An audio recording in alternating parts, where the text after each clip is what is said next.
Hi, and welcome to the Common Connected podcast. I'm your host, Janine Halloran, and today's episode is about deep breathing. And I know people always are saying, deep breathing, it's so hokey, it's so overdone. Why does it matter so much that we want to teach our kids and our teenagers how to take a deep breath?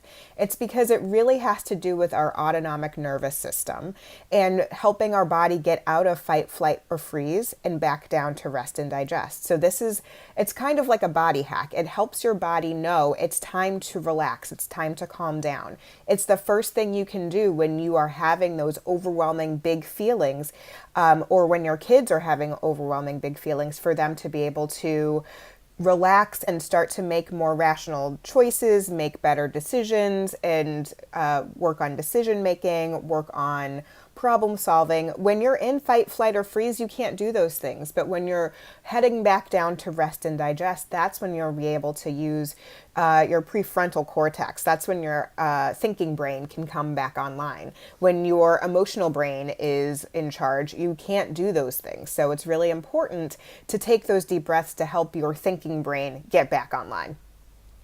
So I like a lot of different ways of teaching kids how to take a deep breath. I've actually talked about it on the podcast before. Episode 2 is all about using your hand to take a deep breath, but I wanted to talk today about using shapes to take a deep breath. So for those of you on video, I usually have some shape posters right behind me. So I wanted to just show you a little bit more about those posters and about those ways of taking a deep breath. So I like using 4 basic shapes. I use a square, I use a triangle, I use a star, and I use a lazy 8, or it's an 8, but it's on its side. It also could be seen as an infinity sign, but I like to use the term lazy 8.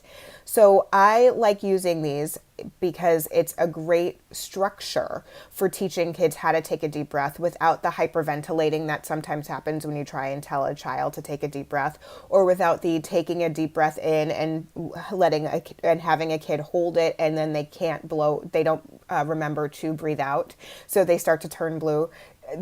Using these shapes allows kids to be able to have some structure around how to take a deep breath and prevent ineffective ways of taking a deep breath. So I always start with having kids making sure that they're moving their belly too. That's another key piece of it, because you don't want to have kids breathe from their chest. You want them to think about their belly as a balloon. So having it expand when they breathe in and contract when they breathe out. So make the balloon bigger and make the balloon smaller. But I also like giving some structure using the shapes as well, so they know how long they should hold their breath in, how long they should breathe out. And the different shapes give different styles of taking a deep breath. So for instance, the triangle breathing, you breathe in for 3, you hold it for 3, and then you breathe out for 3. And so that's a way kids are breathing in and they're holding it, and then they're breathing out, and they're holding it for the same amount of time. The square breathing is similar to that. So you breathe in for 4, hold it for 4, breathe out for 4, and hold for 4. So it gives that ability to hold it in and then breathe out, hold it in and then breathe out. Lazy 8 is a little bit different. So you start with the 8, you start in the middle of the 8, and you go up to the left, and you trace the left part of the 8 with your finger while you breathe in, and then you go cross over the middle again, and you breathe out while you trace the right part of it. So instead of having to count, kids can sort of pace themselves, but it also involves a little bit of body movement when they're doing that. It actually is, it's really helpful for them to be able to do that body movement and get a little bit of energy behind that. And then star breathing is a little bit different as well. So you start on any breathe in side. So it'll say breathe in, and then you hold it at the point and breathe out. And you go around the whole star, and by the time you've gone around the whole star, you have taken 5 deep breaths. So that one doesn't have any counting with it, but it gives some structure for kids to know that they can breathe in and breathe out. And then again, with all of these, you can have kids actually trace it with their finger, and that gives them a little bit of structure so that they're not doing the hyperventilating movement. Like they're not going to be tracing the star really super fast. The goal is before they begin to have them trace it sort of slowly so they can really feel those deep breaths moving.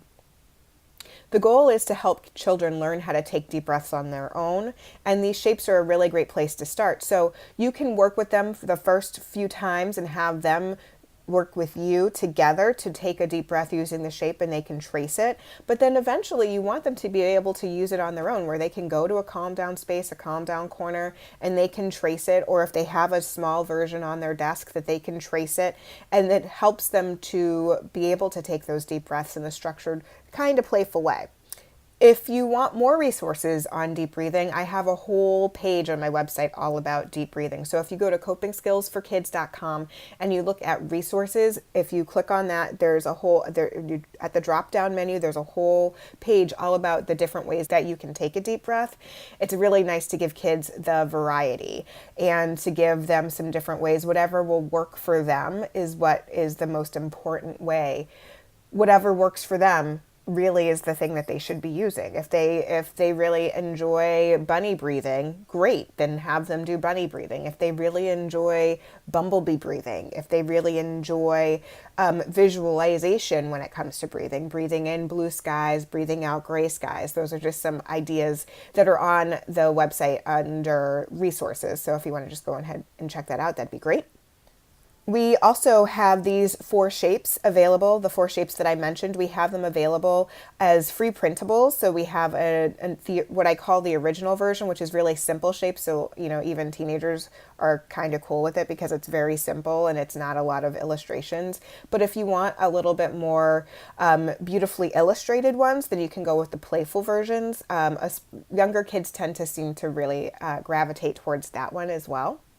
And if you want something that's a little bit more sturdy and long-lasting, you can always get them in posters. So feel free to visit copingskillsforkids.com.